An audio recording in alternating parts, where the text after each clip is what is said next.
विचारों के डेविएशन से मन की गति और भटकाव भी।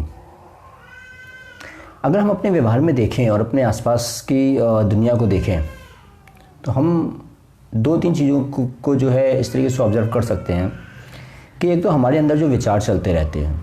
अब हमारे अंदर जो विचार चलते रहते हैं और हम जो भी पाना चाहते हैं, है ना, हमारे आसपास की कुछ स्थितियाँ होती हैं, उनका हम पर कुछ असर होता है, और जब उनका हम पर कुछ असर होता है तो हमारा एक नज़रिया बनता है उन चीज़ों के प्रति। तो वो जो एक नज़रिया होता है उसे या तो हम सकारात्मक कहते हैं या फिर हम नकारात्मक कहते हैं, ठीक है। और उस सकारात्मक और नकारात्मक एक नज़रिए के बीच में एक मध्य स्थिति होती है जिसे हम मौन कहते हैं, जिसे हम खामोशी कहते हैं, जिसे हम साइलेंस कहते हैं। हालांकि ये जो अलग अलग शब्द हैं, मौन, खामोशी, तो शांत रहना, तो इनका अलग अलग परिस्थितियों में, अलग अलग कंडीशंस में अलग अलग मायने निकल के आते हैं। लेकिन अभी हम इन तीनों चारों चीज़ों को एक सूत्र में बांधकर एक समझेंगे। मौन, खामोशी या शांत रहना मतलब जहाँ कोई विचार नहीं है, ना सकारात्मक ना नकारात्मक, शून्यता है। उसके बाद फिर हम चीज़ों को जिस तरीके से समझ रहे हैं उसके प्रति हमारा जो नज़रिया है, तो उसके हिसाब से दो तरीके के विचार उठ सकते हैं। या तो हम उसका विरोध करेंगे या फिर हम उसके साथ में रहेंगे, ठीक है। तो अगर हम उसके साथ में हैं तो हम कहते हैं कि अभी मेरे अंदर जो विचार उठ रहे हैं वो सकारात्मक हैं, और यदि हम उसका विरोध करते हैं तो हम कहते हैं कि अभी मेरे अंदर जो विचार उठ रहे हैं वो नकारात्मक हैं, ठीक है। कई लोग इन दोनों के बीच में रहते हैं, और अधिकतर लोग इन दोनों के एक्चुअली बीच में ही रहते हैं, क्योंकि कोई भी चीज़ पूरी तरीके से सकारात्मक या पूरी तरीके से नकारात्मक नहीं होती है। कोई एक चीज़ किसी एक इंसान के लिए, किसी एक प्राणी के लिए अगर सकारात्मक है तो किसी और के लिए जो नकारात्मक भी होगी, क्योंकि ये दोनों चीज़ें एक साथ चलती हैं। विरोधाभास वाली जो चीज़ें हैं वो एक साथ चलती हैं। सकारात्मक अगर कुछ है तो नकारात्मकता भी होगी उसके साथ कुछ ना कुछ, और यदि कोई चीज़ नकारात्मक है एक नज़रिए से तो उसके साथ जो है कुछ ना कुछ वो सकारात्मक भी होगी किसी दूसरे नज़रिए से, ठीक है। लेकिन हम ये समझें कि ये जो बीच की स्थिति है, जिसे हम एवरेज कह सकते हैं, जिसे हम मीन कह सकते हैं, उस मीन की स्थिति से, उस एवरेज या मौन की स्थिति से जब विचार एक सकारात्मक यानी कि पॉजिटिवनेस के तौर पर जाते हैं या नेगेटिवनेस की तरफ जाते हैं, नकारात्मक जो है प्रवृत्ति की तरफ जाते हैं, तब हमारे अंदर कुछ करने की एक भावना उठती है।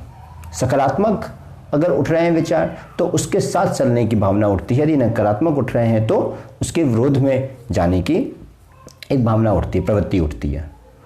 तो यानी कि ये जो विचारों का, चाहे वो सकारात्मक तरीके से उठें चाहे वो नकारात्मक तरीके से उठें, ये विचारों का नकारात्मक या सकारात्मक तरीके से उठना ही हमारे जीवन में एक गति पैदा करता है। और इन सकारात्मक और नकारात्मक चीज़ों से प्रभावित होकर ही हम कुछ ना कुछ एक्शन लेते हैं, कुछ ना कुछ डिसीजन लेते हैं, कुछ ना कुछ कर्म करते हैं, जिसे हम कर्म कहते हैं। जिसे हम कहते हैं कि हम कुछ कर रहे हैं। वो कर क्यों रहे हैं? क्योंकि बीच की स्थिति से हम या तो ऊपर सोच रहे हैं या नीचे सोच रहे हैं, या फिर सकारात्मक तौर पर सोच रहे हैं या फिर नकारात्मक तौर पर सोच रहे हैं। अगर हम बीच की स्थिति में रहें, अगर हम एवरेज, मीन या मौन की स्थिति में रहें तो शायद इतनी ज़्यादा गति नहीं होगी। फिर सर्वाइवल की कंडीशन की बस गति होगी। और सर्वाइवल की कंडीशन की भी गति क्यों होगी? क्योंकि हमारे मन में वो सर्वाइवल के विचार उठ रहे होंगे, जो मिनिमम रिक्वायरमेंट है, मतलब जिंदा रहने के लिए। क्योंकि जहाँ विचार होंगे वही गति होगी। विचार नहीं होंगे तो गति भी नहीं होगी। और गति मतलब इंसान को अपनी ज़िंदगी में कुछ भी करना, चाहे वो कुछ भी करे, XYZ, किसी से बात करे, कुछ खरीदे, कुछ बेचे, किसी की सहायता करे, कुछ भी करे, XYZ। लेकिन वो जो कुछ भी हो रहा है, वो जो कुछ भी किया जा रहा है, वो है ही क्यों? क्योंकि उसके पीछे एक थॉट प्रोसेस है, एक विचार है। अगर विचार नहीं होगा तो फिर वो कर्म भी नहीं होगा। तो अब जब एवरेज से, मतलब बीच की स्थिति से, फिर जितना ज़्यादा सकारात्मकता होती है या जितना ज़्यादा नकारात्मकता होती है, उसी तरीके के काम उतने ज़्यादा होते चले जाते हैं। अगर हम मैथ्स की फॉर्म में कहें तो स्टैंडर्ड डेविएशन जितना ज़्यादा होता है मीन कंडीशन से, हमारे काम करने की जो इंटेंसिटी है वो उतनी ही ज़्यादा बढ़ती चली जाती है। तो विचारों का deviation with respect to silence, with respect to मौन, विद रिस्पेक्ट टू खामोशी के हिसाब से, मौन के हिसाब से विचार जितना ज़्यादा ऊपर या नीचे या सकारात्मक तौर पे या नकारात्मक तौर पे जितना ज़्यादा ऊपर नीचे होंगे, उतनी ही ज़्यादा फिर जीवन में गति होगी, उतना ही ज़्यादा फिर भटकाव भी होगा। गति होगी तो भटकाव भी होगा। और भटकाव सिर्फ इस तरीके का भटकाव नहीं कि आज इंसान एक जगह पर रह रहा है, फिर दूसरी जगह पर रह रहा है, फिर तीसरी जगह पर रह रहा है। वो शारीरिक भटकाव नहीं, शारीरिक भटकाव तो बाहर से दिखता है। हम बात कर रहे हैं मानसिक भटकाव की, कि अभी हम सोच रहे हैं कि ये कर लें, फिर आधे घंटे बाद सोच रहे हैं कुछ और कर लें, फिर कुछ और कर लें, फिर कुछ और कर लें। मतलब इस तरीके का जो मानसिक भटकाव होता है, क्योंकि शरीर भी तो वही करेगा ना जो मन कह रहा है। अगर मन ही नहीं कहेगा तो शरीर क्या करेगा? शरीर is like a machine, body is like a machine, but who is operator? Operator is मन। मन ही तो उसको ऑपरेट कर रहा है ना। फिर तो शरीर तो फिर वो कर रहा है जब मन कुछ कह रहा है। अगर मन के अंदर एक पर्टिकुलर तरीके के विचार आए ना, तो क्यों फिर शरीर उस पर्टिकुलर तरीके से रिएक्ट करे? अगर मन में डर की भावना ना आए तो क्यों फिर हमारे जो है रोए रोए खड़े हो जाए? नहीं होंगे ना। अगर किसी को बहुत ज़्यादा गुस्सा ही ना आए मन में अगर गुस्से वाली भावना आए तो क्यों किसी की आंखें लाल हो जाए? अगर कोई इंसान के मन में अगर बहुत ज़्यादा गुस्सा ना आए और घुटन ना हो मन के अंदर, तो क्यों उसका ब्लड प्रेशर हाई हो जाए? तो बॉडी तो मन के हिसाब से चल रही है ना। तो बॉडी को फ्लेक्सिबल भी तब किया जा सकता है जब हम मन को फ्लेक्सिबल कर लें।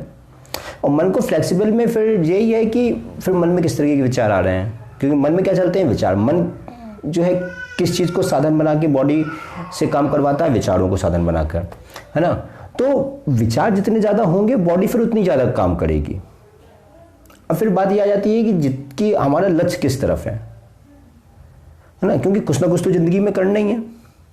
बिल्कुल मीन कंडीशन में आ जाएंगे तो फिर ज़िंदगी तो फिर डेडलाइन की तरह हो जाएगी। जैसे डेडलाइन में होता है ना, जब आईसीयू में किसी की वो पल्स बताते हैं कि दिल की धड़कन कैसे चल रही है, तो लाइन जो है ऐसे ऊपर नीचे जो होती रहती है। और जब बिल्कुल इंसान मर जाता है तो फिर मीन कंडीशन में आ जाती है, नेगेटिव में नहीं जाती है, पॉजिटिव में रहती है। पॉजिटिव मतलब जिंदा है बंदा। तो वो जो विचारों का जो ऊपर नीचे होना है, क्योंकि हार्ट की जो पल्स है वो नेगेटिव में नहीं जाती, लेकिन विचार नेगेटिव में जाता है। इसलिए हम विचारों की जो नकारात्मकता के ऊपर भी बात कर रहे हैं। तो विचार जितने ज़्यादा होंगे गति भी उतनी ज़्यादा होगी, भटकाव भी उतना ज़्यादा होगा। अब बस यही है कि हम विचारों को कितना एक जगह संकुचित कर सकते हैं और फिर उसकी कैटेगरी को, उसकी जो वो किया जा रहा है, जिस तरीके के विचार आ रहे हैं, फिर उसको हम किस दिशा में, किस डायरेक्शन में मोड़ सकते हैं। और जिस डायरेक्शन में भी मोड़ रहे हैं उस डायरेक्शन में मोड़ कर हम उसमें डेविएशन कितना कम कर सकते हैं। मतलब जिस डायरेक्शन में भी मोड़ रहे हैं उस डायरेक्शन में कुछ ना कुछ सकारात्मक और नकारात्मक तो होंगे ही होंगे, है ना। क्योंकि हर जगह कुछ ना कुछ पॉजिटिव और जो है नेगेटिवनेस होती है। तो उस सही डायरेक्शन में मोड़ के जो हम जिंदगी भर कर सकें, इसलिए हम कहते हैं ना कि जो अपना करियर है, जो काम करके तुम पैसा कमा रहे हो, उसे बहुत सोच समझ के जो है सिलेक्ट करना चाहिए।